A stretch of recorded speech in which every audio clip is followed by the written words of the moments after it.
Health today. I am Lori from Women's Health on the Go. Today we are going to be talking about genetic testing for breast cancer. A lot of people know it as a BRCA testing, and we're going to talk about that. And I'm really excited about this subject because I just happened to be reading some stuff about it, and I'm like, you know what? We need to know about this as women. Again, my name is Lori Faulkner. I'm from Women's Health on the Go, and I'm passionate about educating and empowering women how to take care of themselves naturally and holistically, and also talking about conventional options as well. You can make video consultations with me on our website, womenshealthonthego.com. So welcome everybody. I'm going to put a cough drop in my mouth. Welcome to those who are always here, and then those who are here for the first time, welcome. I always ask that if you can please share this video with other people, that would be wonderful. The more information that gets out there, the better. If you do have any questions, please post them down below. Even if it's you're watching it on the post show and the show's already over, please post your questions. I'm still going to get the link, and I'm still going to be able to answer your questions. So today, what are we going to be talking about? We're going to be talking about genetic testing for breast cancer. And the reason why I did that is, you know, I'm always reading. And most people who watch my show, they know that I read. I read constantly. I don't, although sometimes I love to read like, you know, a romance novel or something. A lot of my reading, I love to read research. I love to read what's, you know, out there, what's up and coming. And one thing that I love reading is What Doctors Don't Tell You. It's a great magazine. It goes over a lot of different research and stuff. Sometimes I do find whenever we read anything, okay, this is even research, okay, we really need to be careful about what we're reading and what we're hearing. Even in the media, they'll tell us something, and is that really the outcome? How is it? How is the research done? Who was funding it? And even in this book, even in this magazine, What Doctors Don't Tell You, if I see something in here, I'm like, all right, I want to actually go to the research. I want to see, because is it how they're interpreting the research? What exactly is kind of going on? So in this magazine this month, they had mutated BRCA gene caused just 5% of all breast cancers. I'm like, 5%? Wow, that's a really small amount. Can that be true? Because we're always talking about, you know, there's lots of stuff in the media about genetic counseling, genetic testing, for lots of things. And now there's these websites like this 23andMe, you know, they can do your ancestry, but then they can do your genetic history and see what kind of genetic risk you are for developing all these kind of things. I know that when women have a history of breast cancer, and sometimes they ask me, or you know, about genetic testing, it's, you know, it's a conversation that I think that we really need to think about. Do we want to do the test? Do we not want to do the test? What are the actual risks of me being positive for this? You know, is it worth it? Because not all insurance companies are going to cover it, and they're not cheap. They're like, I mean, I know that at a clinic that I work at, I think like the test is like $300-400. That's a lot of money, you know? So do we really want to be doing that? So before I go dive a little bit deeper into this, because I just got so excited, I just kept on going. You know, people who watch my show, I always do my medical disclaimer. So I'm going to really quick do that before we keep going into this. All right? So all material provided in this video is provided for informational and educational purposes only, and is not intended to substitute the advice of your healthcare professional. It's not meant to diagnose, treat, cure, prevent any kind of disease. If you're having any symptoms and if you have any concerns, please make sure that you speak to your healthcare provider.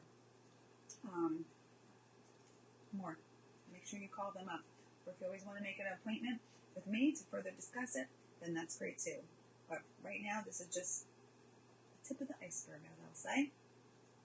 Okay, so the BRCA gene. Okay, now there is genetic testing that people can have to see if they have a BRCA gene. There's gene 1 or there's 2.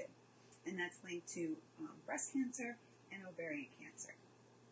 And it's basically going to tell you, if it comes back saying it's positive, it's going to tell you that you're at a higher risk of getting breast cancer. Now, typically, if someone has family history, nowadays, maybe like, if it was a long time ago, they wouldn't have done BRCA testing. But most of the time when women have breast cancer now, they would do the gene testing so that they would know if they need to kind of discuss it with their family members. Yes, I had breast cancer and I was, I had the BRCA gene, so, that's up to you. You decide if you want to have the testing or not. But back in the day, a lot of that kind of testing wasn't really done on people who had breast cancer, so that leads kind of the people,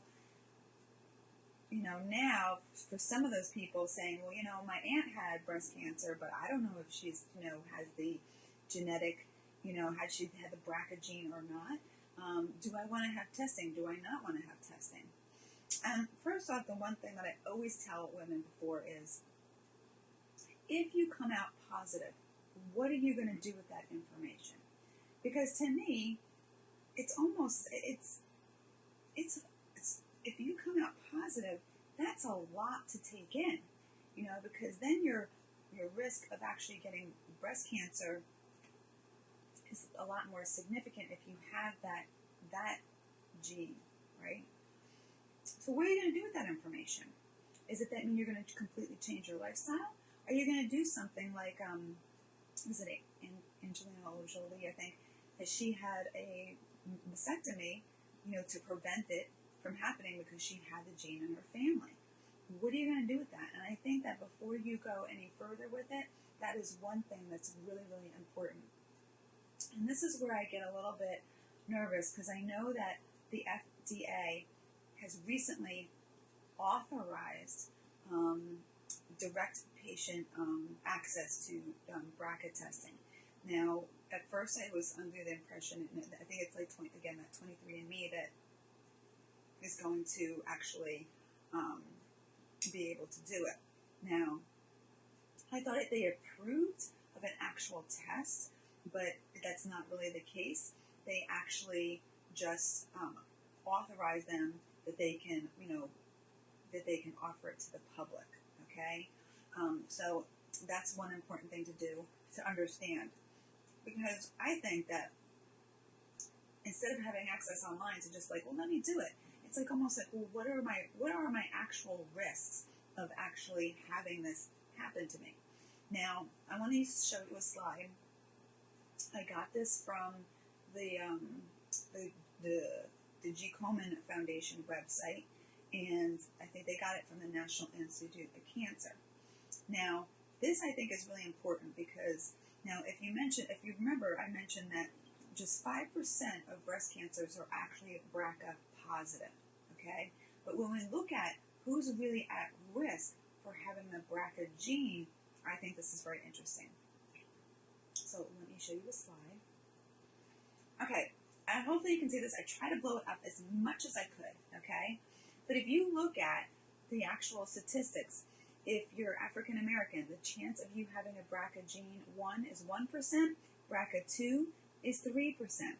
Now, the most significant people that are going to have this gene is the, I'm sorry if I mispronounce this, but it's the Ashkenazi Jewish population. And I'm sure that I messed that up, and I'm very, very sorry about that. But they have this most significant 8 to 10% of having the BRCA1 gene, and then only 1% of the BRCA2. Asian Americans, less than 1%, and on the other part, there's no data on that.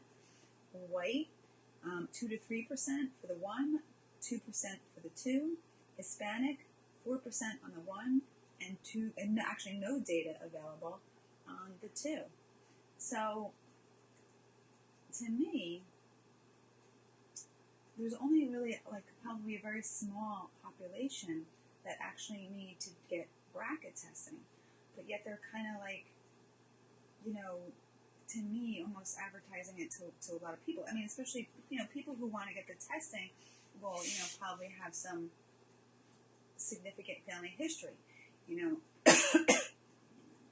I particularly, if I had, I am lucky I don't have any breast cancer in my family, but if my mom, if my grandmothers had it, if my aunts had it, would I really want, because I don't have any, Jewish background, would I really want to get BRCA testing? Because there's lots of other genes out there that are linked to it, but there's no testing for it. So if I were to go and have the testing, and let's suppose it came back negative, well, I can't really get the sign of relief, can I? Because there's so many other genes, and there's only so many other, risks for breast cancer. I'm still at risk for breast cancer, but it could be giving me like a false sense of, I'm okay, we're all good, right? It really would be more beneficial for someone with that, the Jewish background with a significant family history. If they were negative, we'd be like, oh goodness, thank goodness, because, that BRCA gene is more significant in that population. And if you had family history of it with the BRCA positive and now you're negative, hopefully I'm making sense, because I know this can be a little bit confusing. But those people, like suppose I had that Jewish background, and suppose my grandma and my mom had, breast cancer, and they were BRCA positive, but I came back BRCA negative. I mean, that's when I'd be like, whew, okay, my risk is less. I'm going to be, I'm probably okay. So I think that this BRCA testing in them, not that I don't think BRCA testing is important for certain populations, but when you look at the other, Hispanic, white, African American, the incidence of them actually having a BRCA gene is very, very small. And not only that, they were also talking, even if you have the BRCA gene, there's also a lot of other factors that go into your risk of developing breast cancer. Just because also you have the BRCA gene doesn't necessarily mean you're going to end up with breast cancer. Now, I think that maybe it may be good if you have significant family history, you do have that Jewish background, and you get tested, and and you are okay with whatever the result is going to be, and know how you are going to address that. Suppose if I did that and I was positive, well, I may say, all right, what can I do with lifestyle changes so that I can help prevent it? Because there's, as we know, smoking, eating lots of sugar, not eating processed food. There's lots of things that can actually help contribute to us developing cancer. I may be more likely to go, all right, you know what? I'm positive for the BRCA gene. All right, I'm going to try to eat healthier. I'm going to quit smoking. I'm going to do all these things to help me prevent me from getting breast cancer. Hopefully I'm making sense here, but I think it's really important now that this BRCA testing may become accessible to people. Like, you don't have to go to a healthcare provider. You don't have to go to a genetic counselor to understand the actual risks and understand if you actually should have the testing. And it's like direct to consumer access. I think it's important that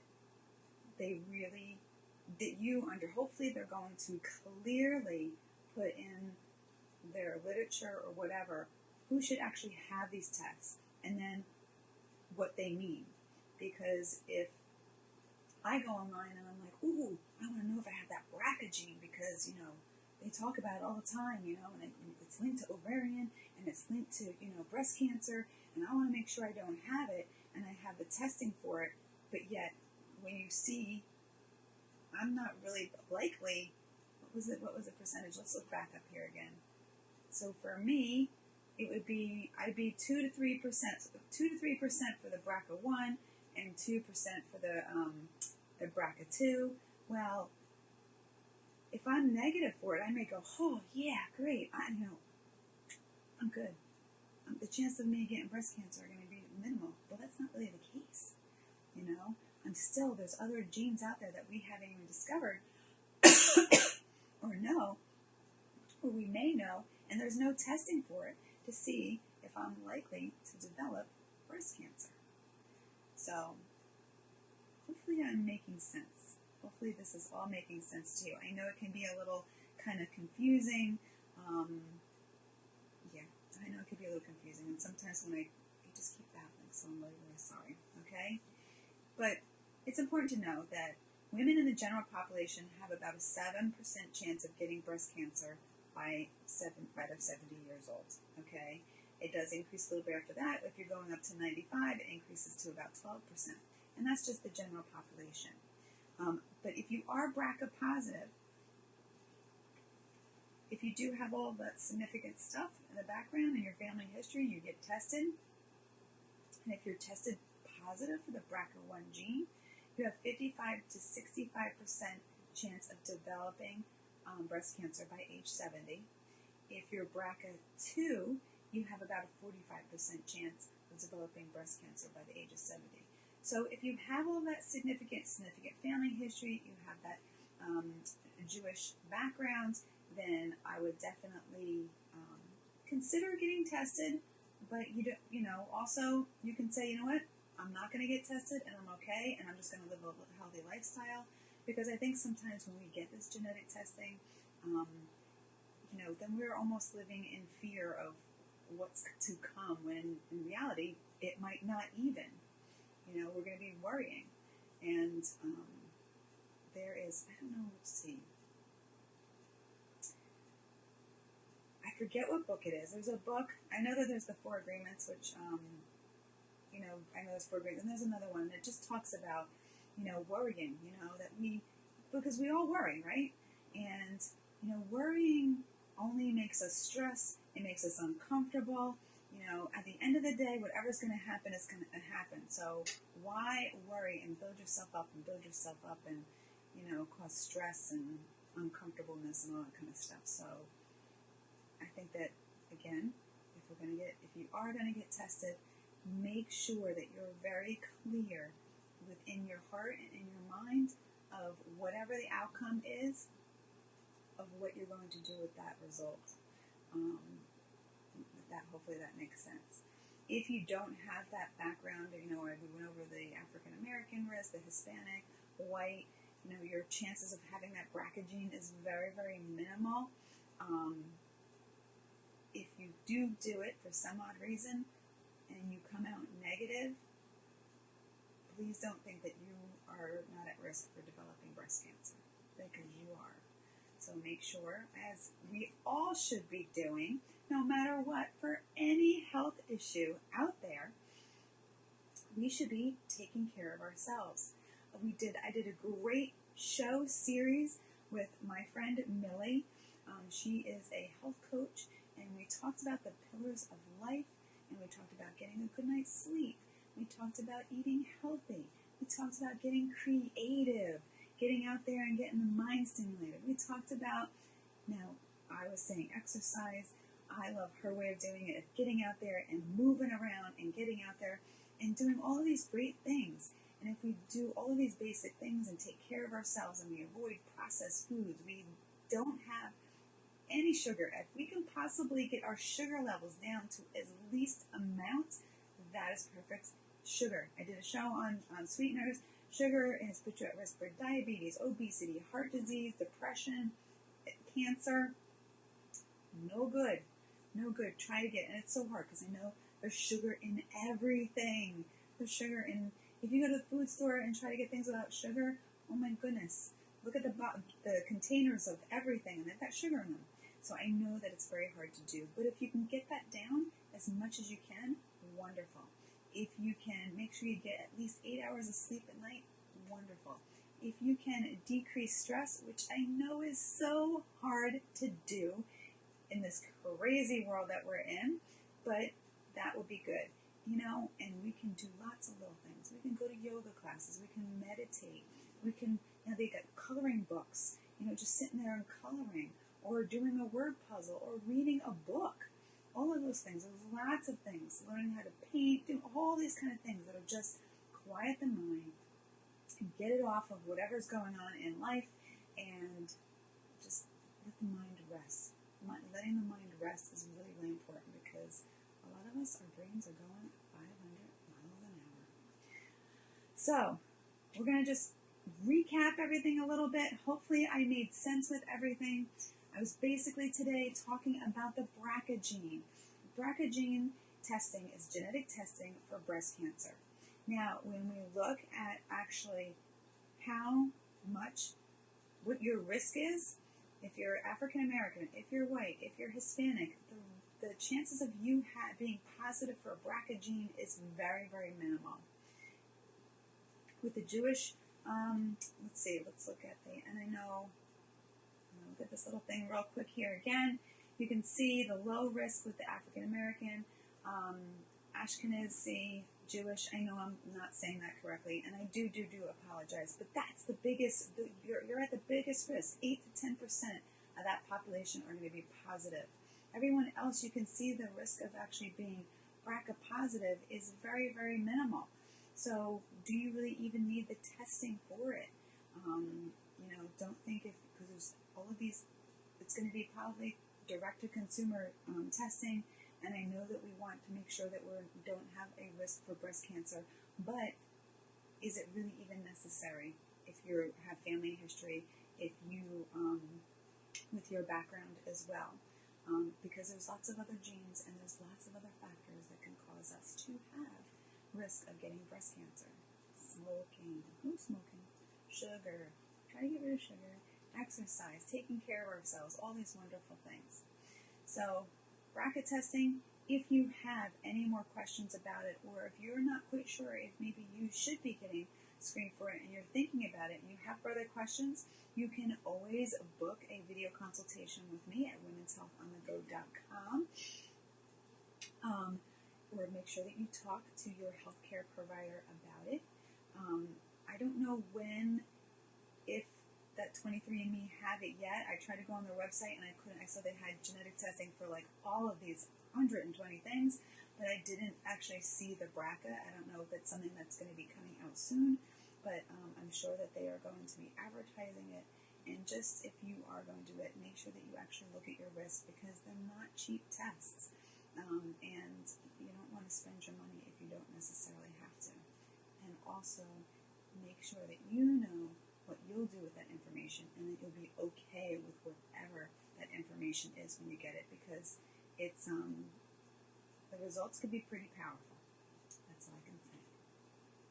So thank you so much for joining me on this Friday. I hope that you have a wonderful week.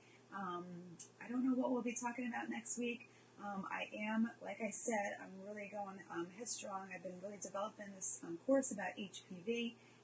So if you have another subject, a women's health issue that you think that just a one day, I'm just doing a one-day little mini course. I think it's going to be like an hour and a half to 2 hours long. You get a small amount of women on there together, and so that I can present everything I possibly can on that condition, and then give you the opportunity to answer any questions that I would answer for you. Please let me know. I'm really excited about it. I love teaching and empowering and educating you, all of you women out there, and even some of the guys that watch my show. I love doing that. So, thank you. Have a wonderful weekend. Please let it be warm. Please let the snow go completely away and no more snow, at least where we are in our neck of woods, and let spring come. So, take care, everybody. Have a great day. Bye-bye.